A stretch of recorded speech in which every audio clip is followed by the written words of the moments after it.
Good morning বন্ধুরা। আজ হলো 19 মে মঙ্গলবার। আজকের বরাক উপত্যকা তথা আসামের শ্রীভূমি, শিলচর, হাইলাকান্দি এবং ভারতের বিভিন্ন প্রান্তের আজকের সকালের বিশেষ বিশেষ খবরগুলি হলো: পূর্ত বিভাগের শিলচর সড়ক ডিভিশন শাখার কার্যবাহী বস্তুকার একে বিজ্ঞপ্তিতে জানিয়েছেন যে উদারবন বিধানসভা কেন্দ্রের অন্তর্গত গুয়াবাড়ি থেকে লুটেরতল পর্যন্ত সড়কে থাকা একটি সেতুতে ভাঙন দেখা দেওয়ায় এই সড়ক দিয়ে সব ধরনের যান চলাচল বন্ধ থাকবে। পরবর্তী নির্দেশ না দেওয়া পর্যন্ত এই সড়ক বন্ধ থাকবে বলে জানানো হয়েছে। কাবুগঞ্জ গবাদি পশু বাজার বন্ধ করে দেওয়া হয়েছে বলে সামাজিক মাধ্যমে ছড়িয়ে পড়া অপপ্রচারের তীব্র প্রতিবাদ জানিয়েছে বাজার পরিচালন সমিতি। সোমবার একে সাংবাদিক সম্মেলনে সমিতির কর্মকর্তারা স্পষ্টভাবে জানান, বাজার বন্ধের কোনো সরকারি নির্দেশনা জারি হয়নি এবং আগামী বুধবার নির্ধারিত সময়সূচি অনুযায়ী বাজার স্বাভাবিকভাবেই অনুষ্ঠিত হবে।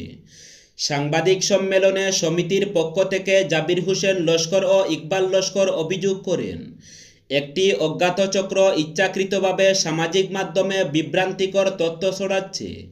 এর ফলে ক্রেতা ও বিক্রেতাদের মধ্যে অযথা আতঙ্ক ও বিভ্রান্তির সৃষ্টি হচ্ছে বলেও তারা উল্লেখ করেন। তারা জানান, কাবুগঞ্জ গবাদি পশু বাজার কাছাড় জেলা পরিষদের নির্ধারিত নিয়মনীতি মেনেই পরিচালিত হচ্ছে। বাজার বন্ধ করার বিষয়ে প্রশাসনের পক্ষ থেকে কোনো নির্দেশ না আসায় সাপ্তাহিক নির্ধারিত সময়সূচি অনুযায়ী বাজার চালু থাকবে। বাজার পরিচালন সমিতির পক্ষ থেকে সাধারণ মানুষ ও ব্যবসায়ীদের প্রতি আহ্বান জানানো হয়েছে যেন কোনো গুজবে কান না দিয়ে সরকারি বাজারে এসে নিয়ম মেনে গরু মহিষ ক্রয় বিক্রয় করেন। সমগ্র দেশের সঙ্গে আগামীকাল হাইলাকান্দি জেলাতেও থমকে যাবে ওষুধের বাজার। দেশজুড়ে ডাকা 24 ঘন্টার ফার্মাসি বন্ধের প্রভাব পড়তে চলেছে হাইলাকান্দিতেও। অবৈধ ই ফার্মাসির দৌরত্ব, কর্পোরেট সংস্থার অস্বাভাবিক মূল্যছাড় নীতি এবং বিতর্কিত সরকারি বিজ্ঞপ্তি প্রত্যাহারের দাবিতে বন্ধের ডাক দিয়েছে কেমিস্ট সংগঠনগুলি। সোমবার হাইলাকান্দি জেলা কেমিস্ট অ্যান্ড ড্রাগিস্ট অ্যাসোসিয়েশনের প্রতিনিধি দল জেলা আয়ুক্তের হাতে স্মারকপত্র তুলে দিয়ে জানিয়ে দেন, বুধবার হাইলাকান্দি জেলার অধিকাংশ ওষুধের দোকান বন্ধ থাকবে। অবৈধ ই ফার্মাসির কার্যকলাপ বৃহৎ কর্পোরেট সংস্থার প্রিডক্টরি প্রাইসিং এবং বিতর্কিত সরকারি বিজ্ঞপ্তি প্রত্যাহারের দাবিতে আগামীকাল 20 মে আহুত দেশব্যাপী 24 ঘন্টার বন্ধকে সমর্থন জানিয়ে হাইলাকান্দি জেলাতেও ফার্মাসি বন্ধের ডাক দিয়েছে হাইলাকান্দি জেলা কেমিস্ট অ্যান্ড ড্রাগিস্ট অ্যাসোসিয়েশন। এজিপিকে ভোট দেওয়ায় মসজিদ থেকে বহিষ্কৃত 7 শিশু, এমনকি হামসায়া থেকে একগরি করার হুমকিও দেওয়া হয়েছে। অগপ প্রার্থীকে ভোট দেওয়ায় মসজিদ থেকে ভোটার ও তার ভাইয়ের মোটে 7 শিশুকে বহিষ্কার করা হয়েছে। অবাক ঠেকলেও এমন চাঞ্চল্যকর অভিযোগই তুললেন দক্ষিণ করিমগঞ্জ বিধানসভা কেন্দ্রের এক ভোটার। তার এই চাঞ্চল্যকর অভিযোগকে কেন্দ্র করে উত্তেজনা চরমে উঠেছে। অভিযোগকারী ভোটারের দাবি, সম্প্রতি দক্ষিণ করিমগঞ্জ বিধানসভা নির্বাচনে মহাজোটের শরিক দল অগপ প্রার্থীকে ভোট দেওয়ায় তার 4 সন্তানসহ তার খুড়তুতো ভাইয়ের 3 সন্তানকে ইতিমধ্যে স্থানীয় একটি মসজিদ থেকে বহিষ্কার করা হয়েছে। পাতারকান্দি থানাধীন ইলাসপুর জিপির 7 নম্বর ওয়ার্ডের উত্তর বান্দরকুনা 2য় খণ্ডের বাসিন্দা গিয়াসউদ্দিন খানের অভিযোগ, এনডিএ জোটের সমর্থিত এজিপি প্রার্থী ইকবাল হোসেনের পক্ষে ভোট দেওয়ার পর থেকেই তিনি ও তার পরিবারের লোকজন চরম হেনস্থার শিকার হচ্ছেন। পাশাপাশি কচিকাচাদের শিক্ষার অধিকার হরণ করা হচ্ছে। সোমবার পাতারকান্দি থানায় প্রতিবেশী কামাল উদ্দিন, বশির আহমদ ও ফকর উদ্দিনকে অভিযুক্ত করে একটি লিখিত অভিযোগ দায়ের করেন গিয়াসউদ্দিন খান। এতে উল্লেখ করেছেন, গত 17 মে বিকেল 5টার সময় বিবাদীরা তাকে রাস্তায় আটক করে মিত্রজোট প্রার্থীকে কেন ভোট দেওয়া হলো সেটার জন্য কৈফিয়ত তলব করার পাশাপাশি তাকে মারধরও করে, এমনকি হামসায়া থেকে একগরি করার হুমকিও দেওয়া হয়েছে বলে অভিযোগ গিয়াসউদ্দিন খানের। বর্তমানে তিনি সহ পরিবারের লোকেরা নিরাপত্তাহীনতায় ভুগছেন। এতে পুলিশ প্রশাসনের হস্তক্ষেপ দাবি করেছেন ভুক্তভোগী গিয়াসউদ্দিন খান। এই স্পর্শকাতর অভিযোগটি প্রকাশ্য আসার পর স্থানীয় এলাকায় ব্যাপক চাঞ্চল্যের সৃষ্টি হলেও পাতারকান্দি থানা বা শ্রীভূমি জেলা পুলিশের উচ্চপদস্থ কর্মকর্তাদের পক্ষ থেকে এখনও পর্যন্ত কোনো আনুষ্ঠানিক বিবৃতি বা প্রতিক্রিয়া দেওয়া হয়নি। শ্রীভূমি জেলার সৈনিক কল্যাণ আধিকারিক এক বিজ্ঞপ্তিতে জানিয়েছেন যে জেলার প্রাক্তন সেনাকর্মী ও তাদের পরিবারের সদস্যদের জন্য 2025-26 অর্থবছরের ওয়েলফেয়ার সামগ্রীর জন্য আবেদনপত্র জমা নেওয়া শুরু হয়েছে। বিজ্ঞপ্তিতে বলা হয়েছে যে প্রাক্তন সেনাকর্মী ও তাদের পরিবারের সদস্যদের আগামী 30 সেপ্টেম্বরের মধ্যে আবেদনপত্র জমা দিতে হবে।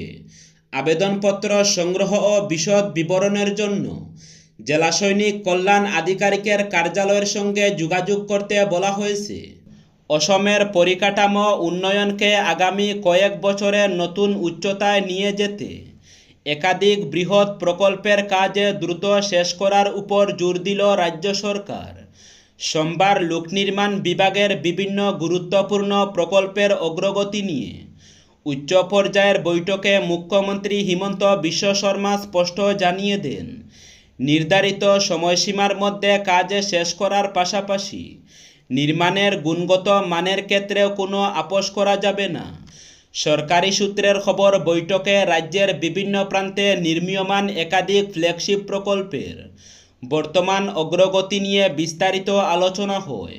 মুখ্যমন্ত্রী সংশ্লিষ্ট আধিকারিকদের নির্দেশ দেন, প্রতিটি প্রকল্পে সময়ানুবর্তিতা বজায় রেখে কাজে এগিয়ে নিতে হবে এবং নির্মাণের মান আন্তর্জাতিক স্তরের করার দিকে বিশেষ নজর দিতে হবে। রাজ্য সরকারের দাবি, আগামী দিনে অসমের সামগ্রিক বিকাশে এই প্রকল্পগুলি গুরুত্ব ভূমিকা নেবে।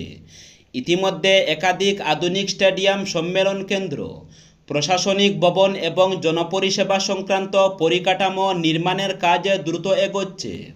এই সমস্ত প্রকল্প বাস্তবায়িত হলে ক্রীড়া, বাণিজ্য, পর্যটন ও প্রশাসনিক ক্ষেত্রেও নতুন সম্ভাবনার দ্বার খুলবে বলে মনে করছে সরকার। বিশেষ করে আন্তর্জাতিক মানের স্টেডিয়াম এবং আধুনিক সম্মেলন কেন্দ্র গড়ে তোলার পরিকল্পনার উপর গুরুত্ব আরোপ করা হয়েছে বৈঠকে। 20 দিনের মাথায় ফের দুঃসাহসিক চুরির ঘটনা ঘটল নিলামবাজারে। স্বামী বিবেকানন্দ বিদ্যানিকেতন হাইয়ার সেকেন্ডারি স্কুলের পর এবার নিলামবাজারের আরেকটি ঐতিহ্যবাহী শিক্ষা প্রতিষ্ঠান গুণময়ী গার্লস হাই স্কুলে সংঘটিত হয়েছে চুরির ঘটনা। একের পর এক শিক্ষা প্রতিষ্ঠানে চুরি যাওয়ার ঘটনাকে ঘিরে তীব্র চাঞ্চল্য বিরাজ করছে দক্ষিণ করিমগঞ্জে। জানা গেছে, রবিবার গভীর রাতে নিলামবাজার থানা থেকে প্রায় 800 মিটার দূরে 8 নং জাতীয় সড়ক লাগোয়া সরকারি শিক্ষা প্রতিষ্ঠানের অফিসের মূল দরজা তালা ভেঙে ভিতরে প্রবেশ করে দুষ্কৃতীরা কার্যালয়ের ভেতরে থাকা সরকারি মূল্যবান কাগজপত্র তছনছ সহ আসবাবপত্র লণ্ডভণ্ড করে চোরের দল একটি ইনভার্টারের মেশিন, ব্যাটারি ছাড়াও সিসি ক্যামেরার ডিভাইস সহ মূল্যবান সরঞ্জাম ইত্যাদি হাতিয়ে নিয়েছে। 2 নম্বর খবরটি হলো, রাজ্যে পর্যাপ্ত পরিমাণে পেট্রোল, ডিজেল, রান্নার গ্যাস সহ পেট্রোলিয়ামজাত সামগ্রী মজুত রয়েছে এবং রাজ্যে এইসব সামগ্রীর সরবরাহ সুস্থির অবস্থায় রয়েছে। ভারতীয় তেল নিগম লিমিটেডের পক্ষ থেকে আজ একথা প্রকাশ করা হয়। প্রতিষ্ঠানটির গুয়াহাটির রাজ্য কার্যালয়ের কার্যবাহী সঞ্চালক একথা জানিয়ে বলেন, টার্মিনাল, ডিপো তথা খুচরো দোকানগুলিতেও জ্বালানি সরবরাহ প্রক্রিয়ায় কোনো ব্যাঘাত সৃষ্টি হয়নি। প্রতিষ্ঠানটি জনসাধারণকে জ্বালানি সরবরাহের বিষয়ে নিশ্চিত থাকা সহ আতঙ্কিত না হওয়ার আহ্বান জানিয়েছে। কালীগঞ্জ এলাকার সৈকুট গ্রামের আলাউদ্দিনের পুত্র ইমরান হোসেন, বয়স 15, গতকাল রাত 1টা নাগাদ ঘর থেকে নিখোঁজ হয়ে আর ঘরে ফেরেননি। সোমবার সকালে তার বাড়িতে খবর আসে যে কালীগঞ্জের পশ্চিমে সুপ্রাকান্দিতে রেললাইনে কাটা একটি লাশ পড়ে রয়েছে। পরিজনরা তড়িঘড়ি ঘটনাস্থলে উপস্থিত হয়ে দেখেন রেলে কাটা দেহটি ইমরানেরই। পরে অসম পুলিশ ও রেল পুলিশের সহযোগিতায় ইমরানের মরদেহ ঘটনাস্থল থেকে উদ্ধার করে ময়নাতদন্তের জন্য করিমগঞ্জ সিভিল হাসপাতালে পাঠিয়ে দেওয়া হয়। ময়নাতদন্ত শেষে এদিন বিকালেই মরদেহ কবরস্থ করা হয়। এদিকে পারিবারিক সূত্রে জানা গেছে ইমরান জন্মগত থেকেই মানসিক রোগী।